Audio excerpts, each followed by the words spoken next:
আসসালামু আলাইকুম।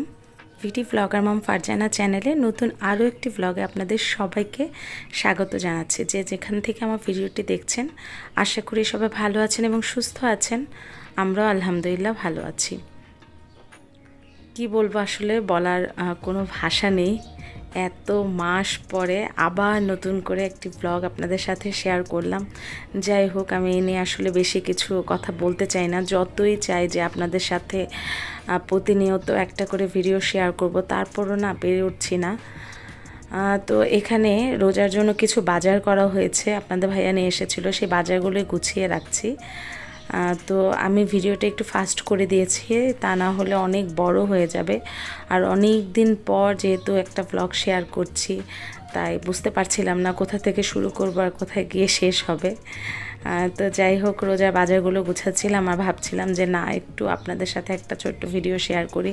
কারণ এই রমজান মাসটাই একটু সুযোগ পাওয়া যায় যে বাচ্চাদের স্কুল বন্ধ থাকে, একটু প্রেশারটা কম থাকে। অন্যান্য সময় তো আসলে বাচ্চাদের নিয়ে খুবই ব্যস্ত হয়ে যায়। যাই হোক, এখানে যত রকমের কিছু লাগে রোজায় সব কিছু বাজার করে নিয়ে আসা হয়েছে।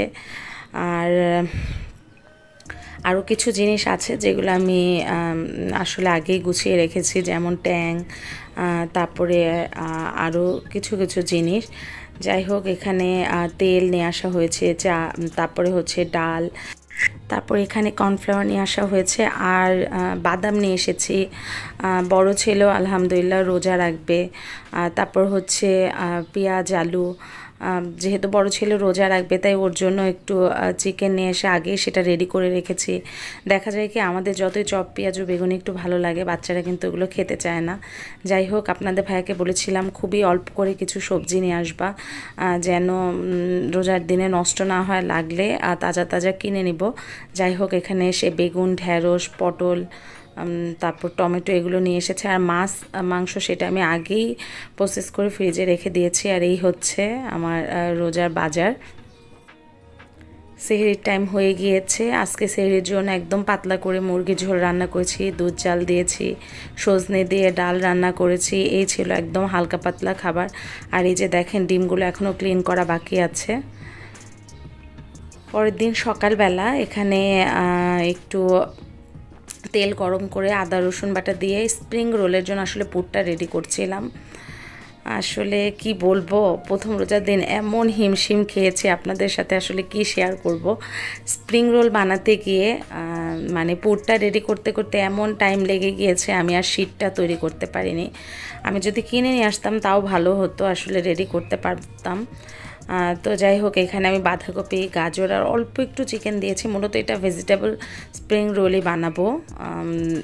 এই ছেলে যদি বাচ্চারা একটু সবজি খায়, এই আর কি। তো সব রকমের মশলা টশলা দিয়ে, একটু গোলমরিচের গুঁড়ো, কয়েক রকমের সস, কাঁচামরিচ, পেঁয়াজ এগুলো দিয়ে আমি স্প্রিং রোলের পুরটা রেডি করি। আর এভাবে করে যদি একটু ফ্রোজেন করে রাখা যায় তাহলে কিন্তু বেশ অনেক দিন ধরে এটা ভেজে খাওয়া যায়। আর বাচ্চাদেরকেও দেয়া যায় সবজিটা। দেখা যায় বাচ্চারা তো ইদানিং সবজি খেতেই চায় না। তো যাই হোক, প্রথম রোজার দিন সব কিছুই কিন্তু আসলে এমনভাবে যায়, বুঝে ওঠা যায় না আসলে সময়টা। দেখা যায় যে অনেক দিন পর তো সব কিছু একটু অন্যরকম লাগে। দুই একটা রোজা গেলে আসলে সেটা ঠিক হয়ে যায়। তো আমি একা হাতে যেহেতু সব কিছু করি, আবার যেহেতু স্কুলও খোলা আছে, ছোট ছেলে স্কুল অফ দিয়েছে কিন্তু বড় ছেলে স্কুল খোলা, ওর স্কুল, তারপর এখানে ইফতারের জন্য সব কিছু রেডি করা আসলে একটু কষ্টই হয়ে যায়। যাই হোক, এখানে আমি দুই রকমের বেগুন কেটে রেখেছি, দেখেন কি ছোট ছোট সুন্দর বেগুন, আর এই যে লম্বা টাইপের বেগুন। আর এখানে হচ্ছে পেঁয়াজু মেখে রেখেছি। আশেপাশে সব কিছু প্লিজ একটু ইগনোর করবেন, খুব তাড়াহুড়া করে করছিলাম। বেসন গুলিয়ে রেখেছি। এখানে ডিম চপের জন্য ডিম দিয়ে কর্নফ্লাওয়ার দিয়ে একটু করে রেখেছি। এখানে আলুর চপ বানিয়েছি, আলুর চপ বলতে ডিম চপ। ডিমটা আসলে দিই এই সিলায়, বাচ্চারা একটু ডিমটাও খায় আর ডিম চপটা একটু পছন্দ করে বাচ্চারা, সাথে আমাদেরও ভালো লাগে এমনি শুধু আলুর চপের থেকে। আর ছোলা, হাফ কেজি ছোলা নিয়ে আসি, বিশ্বাস করবেন না, হাফ কেজি ছোলা আমাদের পুরো মাস চলে না। দেখেন আরেকটা কি কাজ করেছি, শাসলিকের যে স্টিকগুলো সেগুলো কিন্তু আমার বাসায় আছে, তো এর জন্য কিন্তু আমি শাসলিক সুন্দরভাবে ম্যারিনেট করে রেখে দিয়েছি। যখন আমি এগুলো মানে প্রসেস করতে যাব তখন দেখি যে শাসলিকের স্টিক নেই। আমার মাথা খারাপ হয়ে গিয়েছে। ওদের বাবাও বাসায় নেই, সেও অফিসে, যে ওকে দিয়ে বলবো যে নিয়ে আসো। পরে করলাম কি যে না, কিছু একটা করি, পরে টুথপিকের মধ্যে গেঁথে বাচ্চাদের সামনে দিলাম। এই আর কি। আসলে কি বলবো, আজকে এত হিমশিম খেয়ে গিয়েছি, এটা পাই তো ওটা পাই না, সব কিছু আগে থেকে রেডি করে নিয়েছি, তারপর যে কেন এমন হলো। সেই স্টিক কিন্তু ঠিকই পেয়েছি, পরের দিন অন্য একটা কিছু খুঁজতে গিয়ে স্টিকটা খুঁজে পেয়েছি, কিন্তু ওই দিন যে কেন পেলাম না।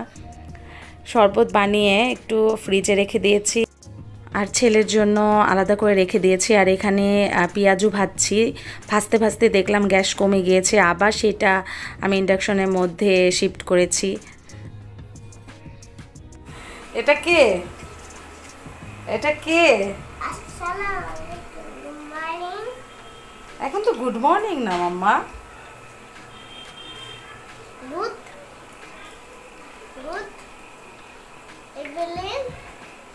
ইভিনিং।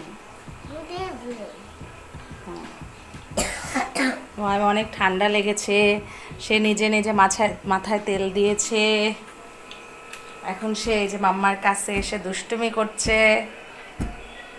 কি দুষ্টুমি করছো?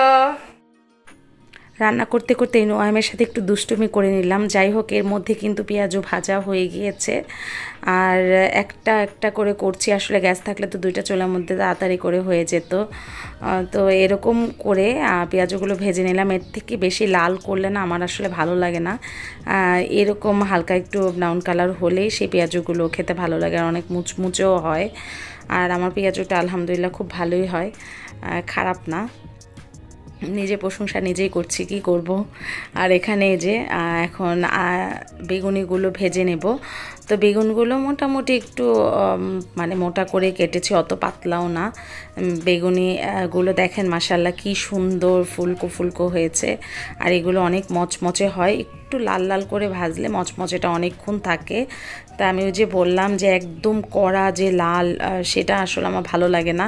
ওরকম লাল করলে আমার শুধু মনে হয় কি যে পোড়া তেলে বেগুনি খাচ্ছি। তো এরকম হালকা লাল করলে আমার কাছে ভালো লাগে।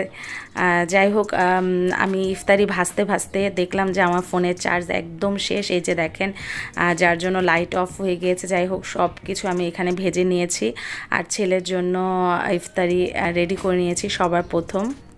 এই ছিল আমার আজকের মতো ছোট্ট একটা ভ্লগ। আশা করি আপনাদের ভালো লেগেছে। আজকের মতো এখানেই বিদায় নিচ্ছি। সবাই অনেক ভালো থাকবেন। আল্লাহ হাফেজ।